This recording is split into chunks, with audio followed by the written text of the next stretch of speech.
மாற்றம் என்பது மட்டுமே மாறாதது அப்படிங்கிறது நமக்கு தெரியும். காலம் அப்படிங்கிறது எப்போவுமே மாறிட்டு இருக்குது. ஒவ்வொரு நாளும் சூழ்நிலைகள் மாறிக்கொண்டே இருக்குது. இந்த கால ஓட்டத்தில் நாமும் அதுக்கேற்ற மாதிரி ஒரு சில விஷயங்களை மாற்றிக்கல அப்படின்னா நாம் பின்தங்கிடுவோம். அதனால் இந்த வீடியோவில் நம்ம என்ன பார்க்க போகிறோம் அப்படின்னா, இந்த டிஜிட்டல் காலகட்டத்தில் நாம் எப்படிப்பட்டவங்களாக இருக்கணும், எந்தெந்த விஷயங்களை நம்ம மாற்றிக்கணும், நம்ம தெரிஞ்சிக்க வேண்டிய அல்லது நம்ம கற்றுக்கொள்ள வேண்டிய ஸ்கில்ஸ் என்ன, இதெல்லாம் பற்றி தான் இந்த வீடியோவில் நம்ம பார்க்க போகிறோம். இந்த வீடியோ உங்களுக்கு ரொம்ப யூஸ்ஃபுல்லாக இருக்கும் அப்படின்னு சொல்லி நினைக்கிறேன். ஐத்தமிழ் அகாடமிக்கு உங்களை வரவேற்கிறேன். இது வரைக்கும் சேனலை சப்ஸ்கிரைப் பண்ணல அப்படின்னா சேனலை சப்ஸ்கிரைப் பண்ணிக்கோங்க. வாங்க வீடியோக்குள்ளே போகலாம். இந்த டிஜிட்டல் யுகத்தில் நீங்கள் யார், எப்படிப்பட்ட ரோல்ஸ் எல்லாம் நம்ம இந்த டிஜிட்டல் யுகத்தில் ஃபாலோ பண்ண வேண்டியிருக்குது, அதெல்லாம் நம்ம தொடர்ந்து பார்க்கலாம். முதலாவது நம்ம பார்க்க வேண்டியது என்ன அப்படின்னா, இந்த டிஜிட்டல் யுகத்தில் நீங்கள் ஒரு கான்டென்ட் கிரியேட்டர். எஸ், நாம் எல்லாருமே கான்டென்ட் கிரியேட் பண்ணுறது அப்படிங்கிறத தெரிஞ்சுக்கணும். கான்டென்ட் கிரியேஷன்னா என்ன? நாம் ஏதோ ஒரு பிளாட்ஃபார்ம்ஸ்க்கு நாம் நம்முடைய கருத்துக்களை தெரிவிக்கிறதுக்கு ஒரு விதத்தில் அதை செயல்படுத்துறது, அல்லது நம்முடைய கருத்துக்களை தெரிவிக்கிறதுக்கு நாம் மக்களுக்கு அதை கடத்துறதுக்கான ஒரு மீடியமாக அதை உருவாக்குறது. அது எந்த பிளாட்ஃபார்மாக வேணாலும் இருக்கலாம். அது ஒரு வெப்சைட்டாக இருக்கலாம், ஒரு பிளாகாக இருக்கலாம், அல்லது யூடியூப் மாதிரியான ஒரு வீடியோ ஷேர் பண்ணக்கூடிய ஒரு பிளாட்ஃபார்மாக இருக்கலாம், அல்லது பிக்சர் மட்டும் ஷேர் பண்ணக்கூடிய ஒரு பிளாட்ஃபார்மாக இருக்கலாம். எதுவாக இருந்தாலும் நாம் இந்த காலகட்டத்தில் நாம் கான்டென்ட் கிரியேட் பண்ணுறதுக்கு கண்டிப்பாக தெரிஞ்சுக்கணும். ஏன்னா நாம் தகவல்களை எப்படி ஒருத்தரிடத்துலேருந்து இன்னொருத்தர் கடத்துகிறோம் அப்படிங்கிற அந்த முறை அப்படிங்கிறது மாறி இருக்குது. நம்ம முன்னாடி பார்த்தோம் அப்படின்னா, ஒரு காலகட்டத்தில், பழைய காலகட்டத்தில் பார்த்தீங்க அப்படின்னா, புறாக்களுடைய கால்களெலாம் நினச்சிவாங்க, ஓலையெல்லாம் கட்டி அனுப்பி இதை மாதிரிலாம் நம்ம என்ன செஞ்சுருக்கோம்னா கேள்விப்பட்டிருக்கிறோம். அதுக்கப்புறம் பார்த்திங்கன்னா போஸ்டல் முறை அப்படிங்கிறது வந்தது. ஸோ இந்த போஸ்டலில் நம்ம என்ன செஞ்சோம், ஒரு காலகட்டத்தில் நம்ம போஸ்டெல்லாம் அனுப்பிவிட்டு இருந்தோம். அதுக்கப்புறமா ஃபோன் வந்தது. ஸோ நம்ம வீட்டில் லேண்ட்லைன் ஃபோன் இருந்தது, அப்புறமா மொபைல் ஃபோன் வந்தது. இது எல்லாமே நம்ம தகவல்களை ஒருத்தரிடத்துலேருந்து இன்னொருத்தர கடத்துறதுக்காக நம்ம பயன்படுத்துகிற முறைகள் தான். இப்போ பார்த்திங்க அப்படின்னா, இந்த டிஜிட்டல் காலகட்டத்தில் இன்றைக்கு தகவலை தெரிவிக்கிறது அப்படிங்கிற அந்த முறை அப்படிங்கிறது மாறி இருக்குது. நீங்கள் எந்த ஒரு வேலையில் இருந்தாலும் சரி, நீங்கள் அல்லது சாதாரண ஒரு நபராக இருந்தாலும் சரி, நம்ம எல்லாருமே ஏதோ ஒரு விதத்தில் கான்டென்ட் கிரியேட் பண்ண வேண்டியது இருக்குது. அப்படி தான் நாம் இன்றைக்கி தகவல்களை கடத்த வேண்டியது இருக்குது. அதனால் நம்ம எல்லாருமே கான்டென்ட் கிரியேட் பண்ணுறதை தெரிஞ்சிக்க வேண்டிய அவசியத்தில் இருக்கிறோம். ஸோ நீங்கள் ஒரு கான்டென்ட் கிரியேட்டராக இருக்க வேண்டிய சூழல் இப்போ இருக்குது. அடுத்ததாக நீங்கள் பார்த்தீங்க அப்படின்னா, நீங்கள் ஒரு ஆண்டர்ப்ரனர், அதாவது தமிழில் தொழில் முனைவோர் அப்படின்னு சொல்லி சொல்லுவாங்க. நம்ம எல்லாருமே இந்த தொழில் முனைவு அப்படிங்கிறத செஞ்சு தான் ஆகணும் அப்படிங்கிற ஒரு கட்டாயத்தில் இருக்கிறோம். ஸோ இந்த காலகட்டம் பார்த்திங்க அப்படின்னா, அந்த பழைய ட்ரெடிஷ்னல் விதத்தில் நாம் ஒர்க் பண்ணி சம்பாதிச்சு ஒரு கம்பெனியில் வேலைக்கு சேர்ந்து கடைசி வரைக்கும் அந்த கம்பெனிலே வேலை செஞ்சு ரிட்டையர்ட் ஆகி அந்த காலகட்டங்கள் பார்த்திங்க அப்படின்னா மாறிப்போச்சு. ஸோ இப்போ பார்த்திங்க அப்படின்னா ஒரு மாதிரியான ஒரு ஃப்ளோட்டிங் எம்ப்ளாய்மெண்ட் தான். அதாவது ஒரு கம்பெனியில் வேலை பார்ப்பாங்க, அதுக்கப்புறமா பார்த்திங்க அப்படின்னா இன்னொரு கம்பெனிக்கு தாவுவாங்க, இன்னொரு கம்பெனிக்கு தாவுவாங்க, இப்படியே தான் என்ன செஞ்சுட்ருப்பாங்க அப்படின்னா போயிட்டுருப்பாங்க. ஸோ இது ஒரு பக்கம் ஒர்க் என்விரான்மெண்ட் அப்படிங்கிறது இந்த மாதிரி மாறி இருக்குது. ஆனால் அதே நேரத்தில் நம்ம இப்போது ரீசெண்டாக நம்ம பார்க்குற ஒரு விஷயம் என்ன அப்படின்னா, ஏகப்பட்ட லே ஆஃப்ஸ். ஸோ எதுவுமே சொல்லாமல் என்ன செஞ்சிடறாங்க அப்படின்னா வேலையை விட்டு தூக்கிடுறாங்க. ஸோ இந்த முன்னாடி பார்த்திங்கன்னா ஒரு ஸ்ட்ரீம் ஆஃப் இன்கம் மட்டும்தான் பார்த்திங்கன்னா இருக்கும். ஆனால் இப்போது நமக்கு மல்டிபிள் ஸ்ட்ரீம்ஸ் ஆஃப் இன்கம் வர வேண்டிய அப்படிப்பட்ட ஒரு சூழல் இருக்குது. அது எப்படிப்பட்ட ஒரு இன்கமாக வேணாலும் இருக்கலாம். முதலாவது பிரைமரியாக நீங்கள் ஒரு ஜாப் ஒர்க் பண்ணுறீங்க, அது மூலமாக உங்களுக்கு ஒரு இன்கம் வருது.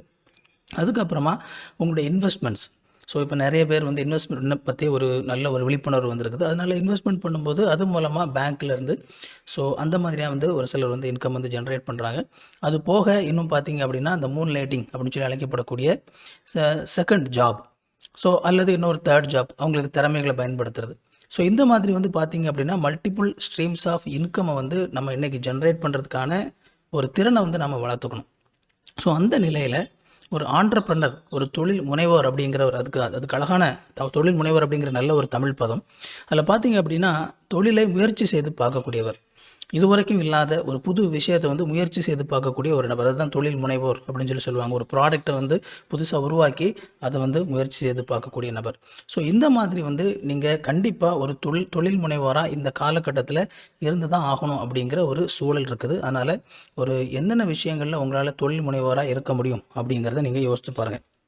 அடுத்ததை பார்த்தீங்க அப்படின்னா, நம்ம எல்லாருமே ஒரு ஸ்டார்ட் அப் ஃபவுண்டராக இருந்தாக வேண்டிய சூழல் இருக்குது.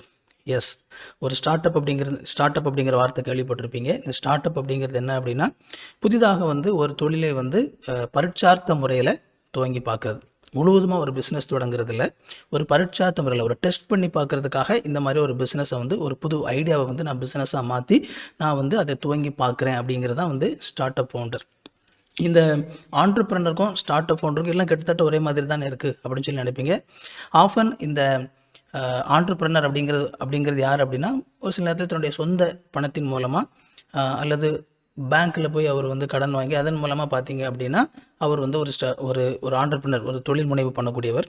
இந்த ஸ்டார்ட் அப் ஃபவுண்டர் அப்படிங்கிறது ஒரு சில நேரத்தில் அவங்கள பொருளாதார ரீதியாக எக்கனாமிக்கலாக அவங்கள வந்து பேக்கப் பண்ணுறதுக்கு ஒரு கம்பெனியோ அல்லது வேற ஒரு நபரோ இருப்பாங்க.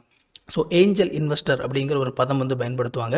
ஸோ இந்த ஏஞ்சல் இன்வெஸ்டர் அப்படிங்கிறது யார் அப்படின்னா, நீங்கள் ஒரு ஸ்டார்ட் அப் ஆரம்பிக்கிறீங்க, ஒரு ஐடியாவை நீங்கள் வந்து ஒருத்தட்ட போய் சொல்கிறீங்க.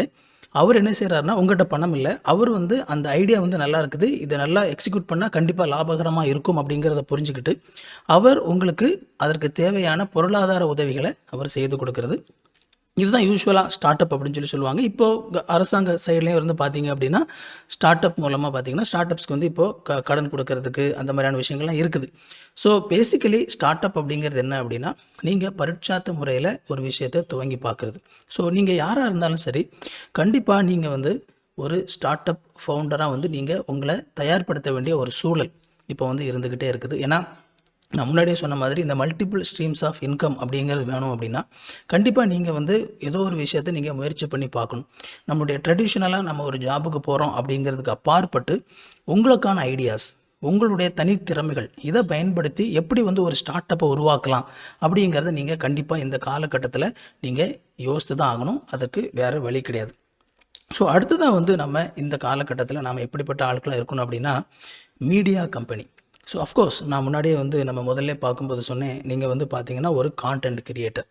ஸோ எல்லாருமே இன்றைக்கி இருக்கிற இந்த மீடியா சூழலில் நாம் கான்டென்ட் கிரியேட் பண்ணக்கூடிய ஒரு நிலையில் தான் இருக்கிறோம். எல்லாருமே கான்டென்ட் கிரியேட் பண்ணுறதுக்கு நாம் கற்றுக்கணும். அப்போ அப்படிப்பட்ட நிலையில் ஒரு கான்டென்ட் கிரியேட்டராக நீங்கள் இருந்தீங்க அப்படின்னா, ஏற்கனவே நீங்கள் கான்டென்ட் கிரியேட் பண்ணி கொஞ்சம் கொஞ்சமாக உங்களுக்கு அந்த கான்டென்ட் கிரியேட் பண்ணும்போது உங்களுக்கு அந்த எக்ஸ்பீரியன்ஸ் அப்படிங்கிறது வந்துக்கிட்டே இருக்கும். So you are experience in certain things. அப்போ அந்த கான்டென்ட் வந்து எப்படி கிரியேட் பண்ணுறது அப்படிங்கிற விஷயம் உங்களுக்கு தெரிஞ்சிருக்கும். அது மட்டும் இல்லாமல் அந்த கான்டென்ட்டை கிரியேட் பண்ணுறதுக்கான அதுக்கான எக்யூப்மெண்ட்ஸ், அந்த பொருட்கள் எல்லாமே வந்து ஏற்கனவே உங்ககிட்ட இருக்கும். ஏன்னா நீங்கள் ஆல்ரெடி இந்த கான்டென்ட் கிரியேஷன் அப்படிங்கிற இந்த துறையில் வந்து நீங்கள் இருக்கிறீங்க. ஸோ இப்படிப்பட்ட அந்த நிலையில் நீங்கள் உங்களை ஒரு மீடியா கம்பெனியாக நீங்கள் நினச்சி கொள்ள வேண்டியது ரொம்ப ரொம்ப முக்கியமானது. இப்போ நீங்கள் ஒரு கான்டென்ட் கிரியேட் பண்ணும்போது கண்டிப்பாக அதை பார்க்குற இன்னொருத்தர் என்ன செய்வாங்க அப்படின்னா, எனக்கு நீங்கள் இந்த மாதிரி ஒரு விஷயத்தை செஞ்சு கொடுங்களேன் அப்படின்னு சொல்லி வந்து அவங்க கேட்கறதுக்கான வாய்ப்புகள் அதிகமாக இருக்குது. நான் நிறைய நேரங்களில் என்னுடைய நண்பர்கள் கூட பார்த்தீங்கன்னா யூடியூப் சேனல் வச்சுருக்கக்கூடியவங்க, அவங்க வந்து நிறைய நேரில் லோக்கலில் இருக்கக்கூடிய பல பிஸ்னஸ் பண்ணக்கூடியவங்க இந்த மாதிரி ஒரு வீடியோ எனக்கு கிரியேட் பண்ணி தாங்க அப்படின்னு சொல்லி கேட்குறாங்க. அப்படி கேட்கும்போது நிறைய நேரங்களில் இந்த கான்டென்ட் கிரியேட் பண்ணுற நபர்களுக்கு பார்த்தீங்கன்னா, எப்படி நம்ம இந்த வீடியோ உங்களுக்கு கிரியேட் பண்ணி கொடுக்குறது, இப்படி கிரியேட் பண்ணி கொடுத்தா நம்ம அவங்ககிட்ட எவ்வளவு சார்ஜ் பண்ணுறது அப்படிங்கிறது பார்த்தீங்கன்னா எந்த ஒரு ஐடியாவுமே இல்லாமல் நிறைய பேர் இருக்கிறத வந்து பார்க்க முடியுது. ஸோ உங்களுக்கு ஒரு ஐடியா இருக்கணும். ஓகே, என்னுடைய திறமை இது, நான் வந்து இவ்வளவு நேரத்துக்கு நான் இவ்வளவு சார்ஜ் பண்ணணும் அப்படிங்கிற ஒரு ஐடியா உங்களுக்கு இருந்தது அப்படின்னா, உங்களுக்கு வந்து ஒருத்தர் வந்து உங்கள் இடத்துல கேட்கும்போது எனக்கு இந்த மாதிரி ஒரு கான்டென்ட் கிரியேட் பண்ணி தாங்க அப்படின்னு சொல்லி கேட்கும்போது இமீடியட்டாக நீங்கள் வந்து அவங்ககிட்ட பேச முடியும். எஸ், நான் வந்து உங்களுக்கு இது கிரியேட் பண்ணி தரேன், இந்த மாதிரி விஷயங்கள் இருக்குது, இது செஞ்சால் நீங்கள் எனக்கு இவ்வளவு காசு கொடுக்கணும் அப்படிங்கிறத மிக தெளிவாக அவங்ககிட்ட உங்களால் பேச முடியும். அதனால் கான்டென்ட் கிரியேட் பண்ணுற எல்லாருமே நம்ம ஒரு மீடியா கம்பெனியாக நம்ம வந்து நம்மளுடைய மனசில் வந்து நம்ம புரிஞ்சிக்க வேண்டியது ரொம்ப ரொம்ப முக்கியமானது.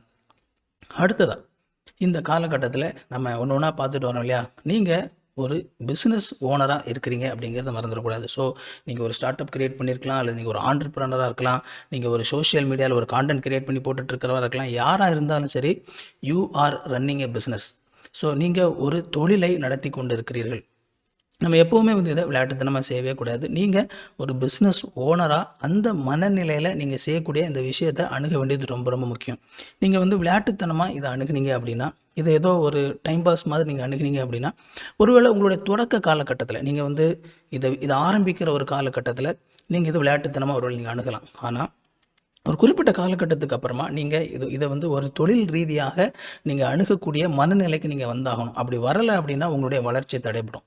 ஸோ நீங்கள் எந்த இடத்துல வந்தோம்னாலும் நீங்கள் ஆரம்பிக்கலாம். நீங்கள் வந்து ஒரு ஆண்டர்பிரனராக ஆரம்பித்து நீங்கள் கான்டென்ட் கிரியேட் பண்ணக்கூடிய இடத்துக்கு போகலாம். அல்லது நீங்கள் கான்டென்ட் கிரியேட்டராக ஆரம்பித்து அதுக்கப்புறமா ஒரு ஸ்டார்ட் அப் கிரியேட் பண்ணக்கூடிய ஒரு இடத்துக்கு போகலாம். ஏதோ எந்த இடத்துல நீங்கள் ஸ்டார்ட் பண்ணாலும் சரி, நீங்கள் உங்களை வந்து ஒரு பிஸ்னஸ் ஓனராக நீங்கள் உங்களை புரிந்து கொள்ள வேண்டியது, அல்லது நீங்கள் செஞ்சுக்கிட்டு இருக்கிற அந்த விஷயங்களை ஒரு பிஸ்னஸ் ஓனராக நீங்கள் அதை புரிஞ்சிக்க வேண்டியது ரொம்ப ரொம்ப முக்கியமானது. ஏன்னா அப்படி நீங்கள் புரிஞ்சுக்கிட்டால் தான் அதுக்கடுத்தால நீங்கள் வந்து தொடர்ந்து அந்த தொழிலை வளர்ப்பதற்கான திட்டமிடுதல் அப்படிங்கிறது வேறு விதமாக இருக்கும். ஒரு பர்சனலாக நான் ஏதோ விளையாட்டுத்தனமாக செய்கிறேன் அப்படிங்கிற மனநிலையில் செயல்படுவதற்கும் இதை ஒரு பிஸ்னஸாக நினைத்து செயல்படுவதற்குமான அந்த வித்தியாசம் அப்படிங்கிறது ரொம்ப ரொம்ப வேறுபாடானது. அதனால் நீங்கள் இந்த மாதிரியான ஒரு விஷயங்களை செய்கிறீங்க அப்படின்னா கண்டிப்பாக நீங்கள் வந்து ஒரு பிஸ்னஸ் ஓனராக இருக்கிறீங்க அப்படிங்கிறத நீங்கள் வந்து ரியலைஸ் பண்ணுங்கள்.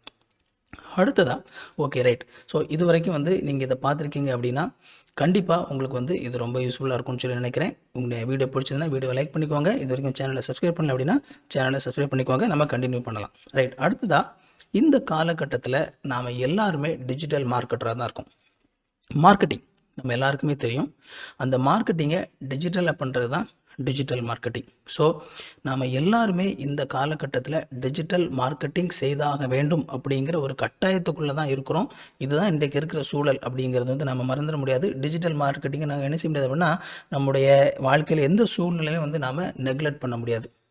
ஓகே, டிஜிட்டல் மார்க்கெட்டிங் அப்படின்னா என்ன? நமக்கு மார்க்கெட்டிங் அப்படின்னா தெரியும். மார்க்கெட்டிங் அப்படிங்கிறது நம்ம இடத்துல ஒரு பொருள் இருக்குது, நீங்கள் ஸ்டார்ட் அப் ஆரம்பிச்சிருக்கீங்க, அல்லது நீங்கள் ஒரு ஆண்டர்பிரனராக இருக்கீங்க, உங்கள்கிட்ட ஒரு ப்ராடக்ட் இருக்குது.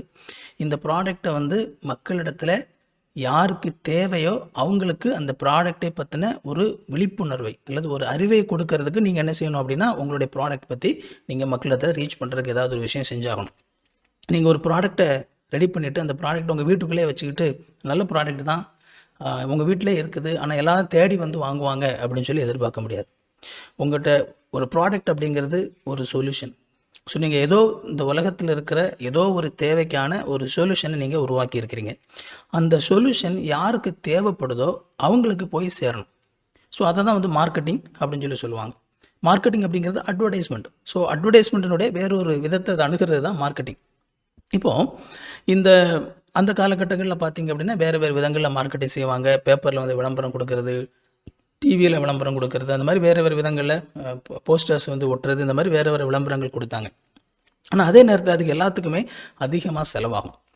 யோசித்து பாருங்கள், டிவியில் வந்து ஒரு ஃபியூ செகண்ட்ஸ் வந்து அட்வர்டைஸ்மெண்ட் போடுறதுக்கு பல ஆயிரங்கள் வந்து செலவாகும். நம்மளால் என்ன செய்ய முடியாதுன்னா கண்டிப்பாக அதை செய்ய முடியாது. ஆனால் இன்றைக்கி இருக்கிற அந்த டிஜிட்டல் யுகத்தில், இன்றைக்கி இருக்கிற அந்த காலகட்டத்தில் நம்ம எல்லாராலுமே வந்து குறைவான ஒரு பணத்திலே நம்மளால் மார்க்கெட்டிங் பண்ண முடியும் அப்படிங்கிற அந்த சூழல் உருவாகிருக்குது அப்படிங்கிறது நல்ல விஷயம். ஸோ இன்றைக்கி சோஷியல் மீடியா அப்படின்னு சொல்லி எடுத்துக்கிட்டாலே இந்த சோஷியல் மீடியா எதில் ரன் ஆகிட்டுருக்குது அப்படின்னா அட்வர்டைஸ்மெண்ட்டால் தான் ரன் ஆகிட்டுருக்குது. So social media equal to advertisement. Advertisement இல்லாமல் சோஷியல் மீடியா இல்லை, சோஷியல் மீடியா இல்லாமல் அட்வர்டைஸ்மெண்ட் இல்லை. அந்த அளவுக்கு இன்றைக்கி நிலைமை மாறிட்டுருக்குது. ஏன்னா யூடியூபாக இருக்கட்டும், ஃபேஸ்புக்காக இருக்கட்டும், இன்ஸ்டாகிராமாக இருக்கட்டும், அல்லது எனி மீடியாவாக இருக்கட்டும், அவங்க எல்லாருமே வந்து எப்படி வந்து காசு அவங்க ஏர்ன் பண்ணுறாங்க அப்படின்னா அட்வர்டைஸ்மெண்ட் மூலமாக தான் ஏர்ன் பண்ணுறாங்க. ஏன்னா ரெண்டு பேரும் அவங்க கனெக்ட் பண்ணுறாங்க. ஒரு பக்கம் அந்த மீடியாவை வந்து கிரியேட் பண்ணக்கூடிய ஒரு நபர்கள். ஸோ இந்த மீடியாவை கிரியேட் பண்ணுற நபர்களை வந்து அவங்க என்ன செய்கிறாங்க, அவங்களுக்கு ஒரு ஸ்பேஸ் அவங்க கொடுக்குறாங்க. ஸோ அந்த நபர்கள் என்ன செய்கிறாங்கன்னா மீடியா கிரியேட் பண்ணுறாங்க, ஏதோ ஒரு வீடியோ ஏதோ கிரியேட் பண்ணுறாங்க, அதை பார்ப்பதற்காக ஒரு கூட்டம் மக்கள் வராங்க. ஸோ அப்போ பார்த்திங்க அப்படின்னா யூஸ்வலாக அந்த சோஷியல் மீடியா என்ன செய்கிறாங்கன்னா மக்களை வந்து தன் பக்கம் கொண்டு வராங்க. மீடியா கிரியேட் பண்ணுறவங்களா இருக்கட்டும், மீடியா பார்க்குறவங்களா இருக்கட்டும், இப்படி 2 விதமான மக்கள் அந்த சோஷியல் மீடியாவுக்கு வராங்க. அதுக்கப்புறமா அவங்க யார் அணுகிறாங்க அப்படின்னா அட்வர்டைஸ்மெண்ட் பண்ணக்கூடிய கம்பெனி அணுகிறாங்க. அணுகி இந்த பாருங்கள், எங்களிடத்தில் இவ்வளவு மக்கள் இருக்கிறாங்க, இவங்க எல்லாம் இதை பார்க்குறாங்க, நீங்கள் உங்களுடைய பொருட்களை பற்றின ஒரு விளம்பரத்தை நீங்கள் இதில் போட்டிங்க அப்படின்னா அது வந்து என்ன செய்யும், மக்களுக்கு அதை பற்றி தெரியும் அப்படின்னு சொல்லி விளம்பர கம்பெனிகள் அணுகிறாங்க. அந்த விளம்பர கம்பெனிகள் தாங்கள் வந்து தங்களுடைய பொருளை பற்றியோ தங்களுடைய ஏதோ ஒரு சர்வீஸை பற்றியோ அவங்க இதில் அட்வர்டைஸ்மெண்ட் போடுறதுக்கு காசு கொடுக்குறாங்க. அந்த காசில் கிரியேட் பண்ணுறவங்களுக்கு, கான்டென்ட் கிரியேட் பண்ணுறவங்களுக்கு ஒரு ஷேர் யார் கொடுக்குறா, இந்த சோஷியல் மீடியா கொடுக்குறாங்க. ஸோ இப்படி தான் பார்த்தீங்க அப்படின்னா இந்த எக்கனாமி அப்படிங்கிறது ரன் ஆகிட்டு இருக்குது.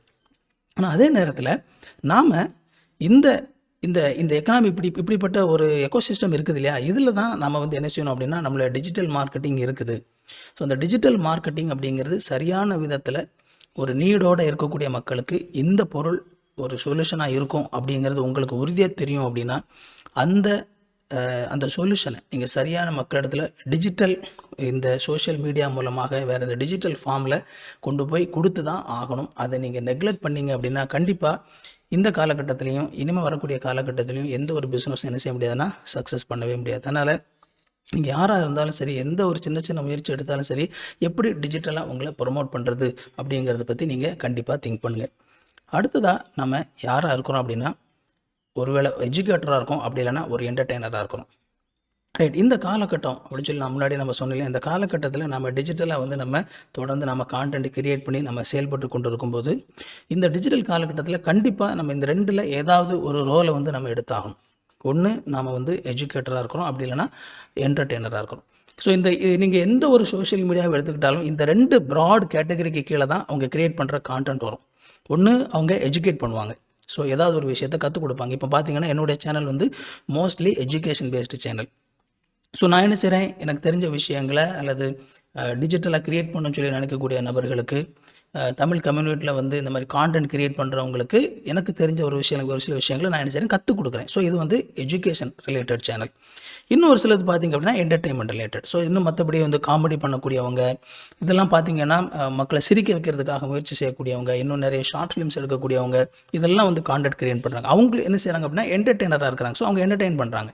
ஸோ இந்த ரெண்டு ப்ராட் கேட்டகரிக்கு கீழே தான் பார்த்திங்க அப்படின்னா சோஷியல் மீடியாவில் நீங்கள் வந்து ஃபங்க்ஷன் ஆக முடியும். ஸோ நீங்கள் உங்களுடைய ரோல் என்ன? நீங்கள் இந்த சோஷியல் மீடியா காலகட்டத்தில் நீங்கள் வந்து ஒரு எஜுகேட்டராக இருக்கீங்களா அல்லது ஒரு என்டர்டெய்னராக இருக்கிறீங்களா அப்படிங்கிறத முதலாவது நீங்கள் தெளிவாக வந்து புரிஞ்சுக்கணும். அண்ட் அதே நேரத்தில் எந்த ஒரு எஜுகேஷன் கண்டென்ட்லேயும் வந்து கண்டிப்பாக ஒரு என்டர்டெய்னிங் எலமெண்ட் அப்படிங்கிறது இருக்கணும். அதே நேரத்தில் எந்த ஒரு என்டர்டெயின்மெண்ட் பண்ணக்கூடிய எந்த ஒரு கான்டென்ட்டாக இருந்தாலும் சரி, அதுலேயும் கூட பார்த்திங்கன்னா அவங்க ஏதோ ஒரு விஷயத்தை வந்து எஜுகேட் பண்ணக்கூடியதாக இருக்கணும். ஸோ இது ரெண்டையும் பேலன்ஸ் பண்ண வேண்டியது ரொம்ப முக்கியம். வெறுமனே எஜுகேஷன் அப்படின்னு சொல்லி இப்போ எந்த ஒரு என்டர்டெயின்மெண்ட் எலமெண்ட் இல்லை அப்படின்னா கண்டிப்பாக என்ன செய்யும் அப்படின்னா அது வந்து மக்களுக்கு போர் அடிச்சிடும். இப்போ பார்த்தீங்கன்னா நான் கற்றுக் கொடுத்துட்டு இருக்கிற இதே விஷயத்தை எந்த ஒரு பர்சன்டேஷனும் இல்லாமல் ஜஸ்ட் சிம்பிளாக கூட என்னால் உட்காந்து பேச முடியும். பட் அதில் பார்த்தீங்க அப்படின்னா அதில் ஒரு என்டர்டெயின்மெண்ட் எலமெண்ட் இருக்காது. மக்களுக்கு அதை கேட்சியாக அதை பார்க்குறதுக்கு ஒரு சில விஷயம் இருக்காது.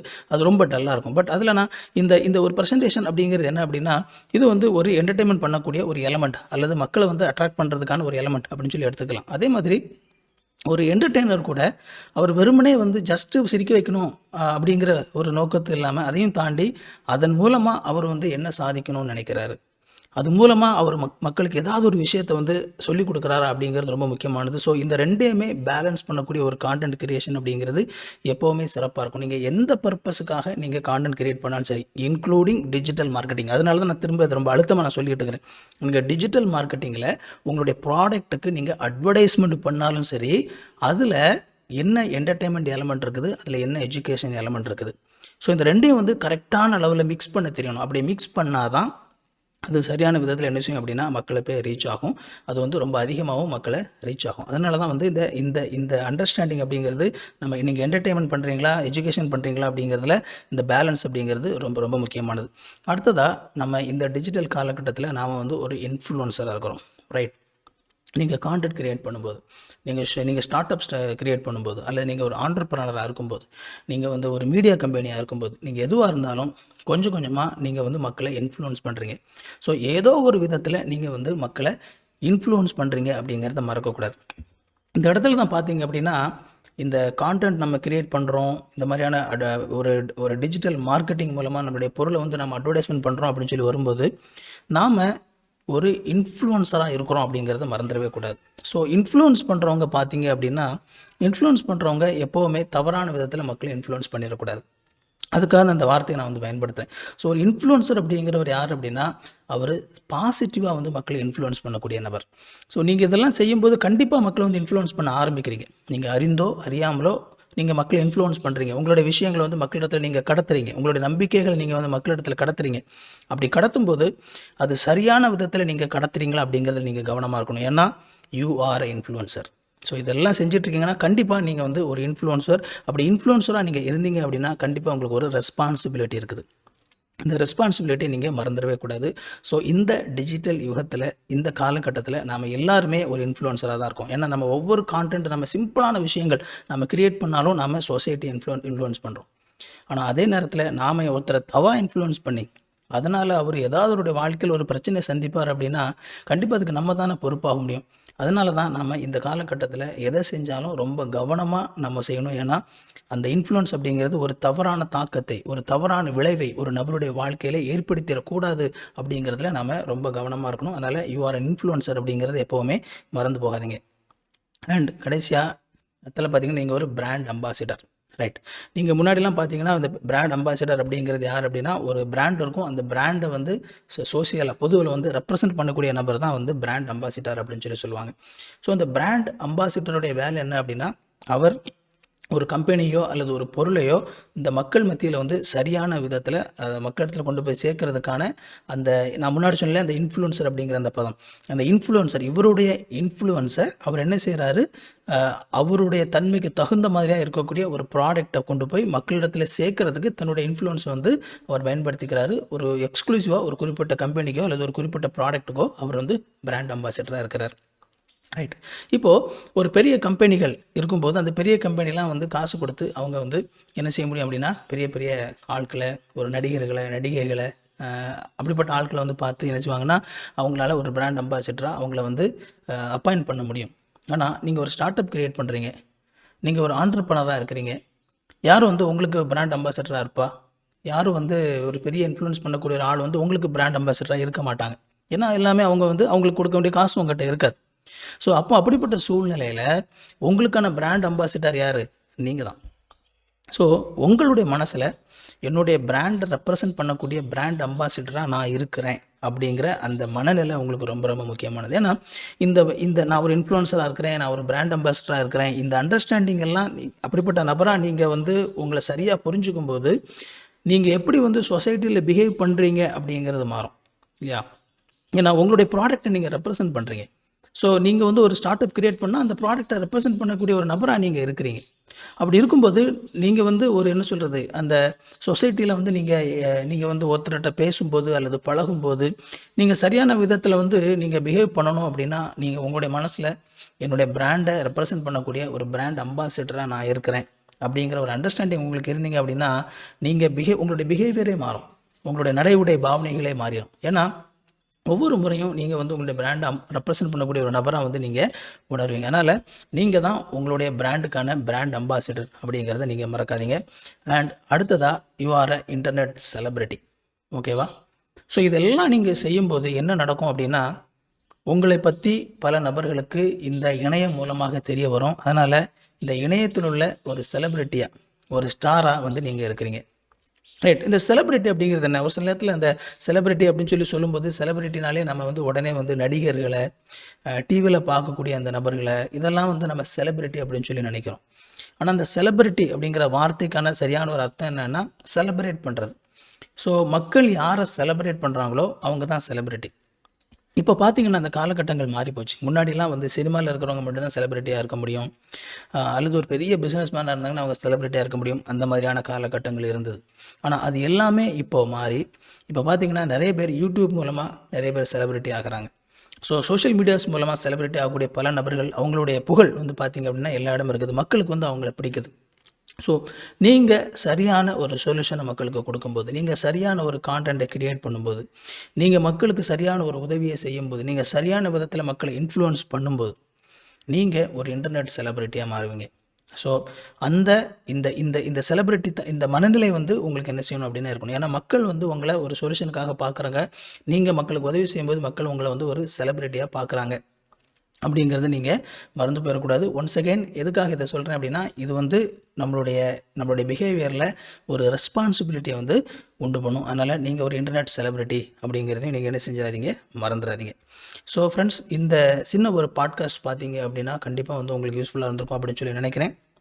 நான் வந்து ஃபேஸ்புக்கில், இன்ஸ்டாகிராமில் ஐத்தமிழ் அகாடமி அப்படிங்கிற பேரில் வந்து இருக்கிறேன். ஸோ நீங்கள் அதில் இருந்தீங்க அப்படின்னா நீங்கள் வந்து அதை நீங்கள் ஃபாலோ பண்ணலாம்.